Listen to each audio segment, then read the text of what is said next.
right.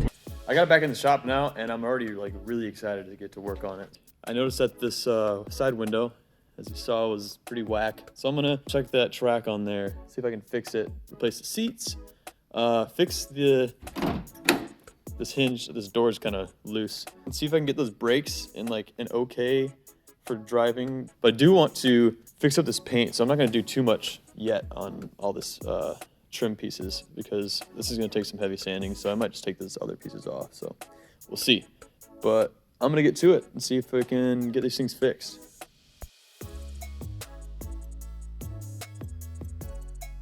I swapped out the seats on this, made them black. Fixed this window, so now it rolls up and down, super nice. So yeah, I'm gonna get to it and finally see the underside of this car, see what it looks like.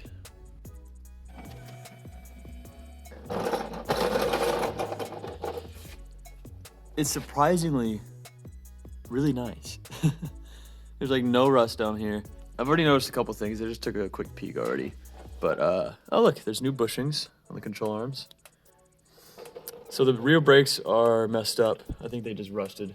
So I just need to, oh, I'm looking at the ball joints here. That one looks like it needs a new one. I just need to put new rear brakes on it. There's a slight leak of something. You can see it right there. There's no like drips or anything, but I'm thinking it's either coming from that clutch line right there or the oil return or maybe the valve cover up there. It's hard to tell. I'll have to get into it, see what kind of fluid it is after I clean it off, but whatever it is, it's not a crazy amount, but it's enough for me to want to fix it. Could even be the oil pan, to be honest. The e-brake, luckily, he said it wasn't in there. It is here. This is from the lever, which is the hard part to get off. But sending it back is easy. It just clips in here and clips to that right there. And I have those pieces, so I can just throw those in and have an e-brake finally. But I'm down here to remove the fuel tank, seal that fuel pump, and fix the sender. So before dropping the tank, I went ahead and looked at the fuel level sender. And the one that was in there, I already put a new one in. The one that was in there was the wires were cut and like the actual sending section was like ripped off. And there's only 3 bolts in it with no gasket. So I was betting that was the actual source of the issue of the fumes and the possible leak. So I went ahead and took the one I had on that one and put it on and plugged it in, and it works and doesn't smell like gas anymore. So I think I might have fixed it without having to drop the tank, which is super nice. The next thing I'm going to be doing is the rear brakes. So I'm going to have to lower it down and take these wheels off. I'm already looking around trying to find ways to get this windshield replaced because I looked up online and apparently it's super tough since these are all like heavily glued in all the way around. You can see this glue right here. It's really hard glue, and it's considered a structural aspect of the car, this windshield. So I'm kind of worried about taking this one out since they commonly break when you remove them. So I'm gonna see if there's any local companies that would do it for me, or if they have a piece of glass already that is out of the vehicle. That way I have that one. That's good already. All right, it's been a couple days.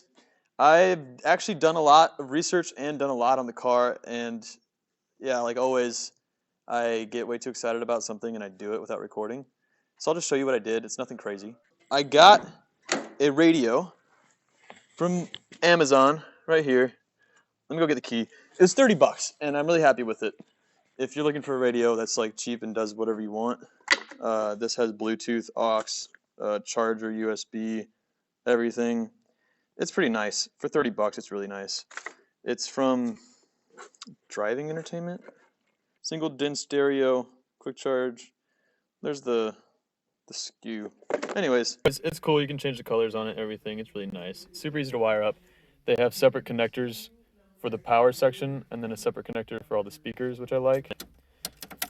But it sounded terrible at first. Found out the speakers were the original speakers, and you know, I just pushed my finger through it.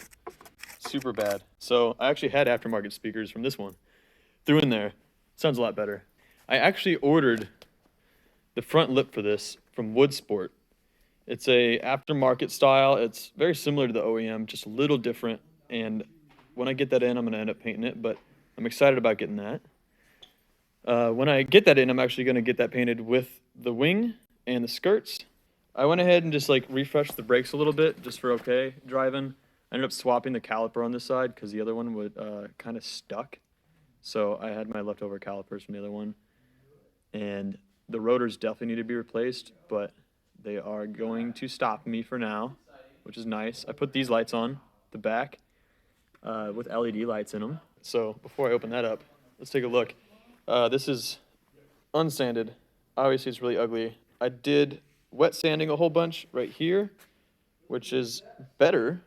You can kind of see the pitting still, which I didn't get low enough on that clear coat, but it's a lot better. It's smoother to touch. And then over here, I did like a minute, just really short amount of dry sanding. So it's lower, but I think I'm gonna stick with dry sanding because it goes a lot faster, and then I'm gonna wet sand it at the end, just so it has a good surface for me to wrap it with, because it's not gonna end up being a pretty good looking paint job no matter what I do. I replaced the vacuum lines. I fitted an air filter to the turbo because I don't want that thing getting dirt in it. Bought this little phone stand. It was like $5. It's magnetic. I'm gonna put that right there. So we'll see how that fits. I got these two things. So with Safe Light, I think, they said they had 2 windshields. They're in Texas. They also said that the Texas is not shipping them out because they don't have pallets. I don't know. That's weird. But I'm unable to get the windshield on this replaced. So I went ahead and bought these things. This is a rod saw blade. This will be my second try. This is going to be my first try. It's a cable saw. I think it's going to go through that glue pretty well. It's basically a saw blade that's flexible and thin. The idea is to like drill a hole through the glue and then feed that wire through and just saw, like, basically cut that glue. People do it with piano chords, surprisingly, maybe guitar strings too, but this is actually like made for that, so it should work better. I'll show you the process of that when I do it, which I hope works because I don't want to break that windshield. What's exciting is I'm in a class right now for thermal design, so we had an option to like come up with like 3 choices for the teacher to decide on for what we're going to do in a project. I proposed the idea of doing the calculations, measurements, and designing basically the water feed system for this water to air intercooler.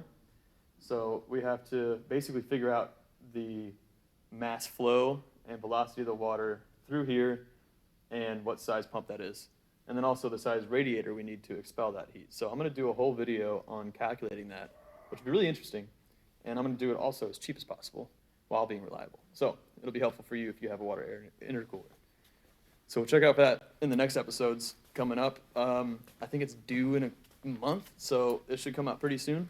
But for now, in the like next week or so, my main goal is to get this paint in a condition to where I can wrap it and get this trim off so I can repaint it all black. And I'm going to order new C-pillar trim because I can't get that other one off and it's kind of broken too much. So, you know what's going to be happening next? Let's go ahead and try this. All right, check this out. This is so sick. So this is Jacob's phone. But that little phone mount, it actually comes with little like metal squares that you can stick on stuff for it to like. But the cool thing is there's actually metal under here. So this just stays. But check it out with the phone in it. How cool is that? And you can literally, like, it stays in place. It doesn't slide. You can kind of twist it if you want. But like, I had my phone in there with the GPS and it was so nice. So you gotta do is just run that charger cord up there and you're good to go. You got navigation. You got 2022 in your 1985. So yeah, if you want that, go to Menards. It's like $5. So thanks for watching this. I'm going to have a next episode coming out fairly soon on this. I'm going to be getting to work on that water to air intercooler and the windshield, which will be a huge project, but I still have that passenger side window to fix. We're going to get there. This thing's going to look great, and I'm super excited about it. So be sure to subscribe, like, follow, and comment, all this fun stuff, and just let me know how you think about this build.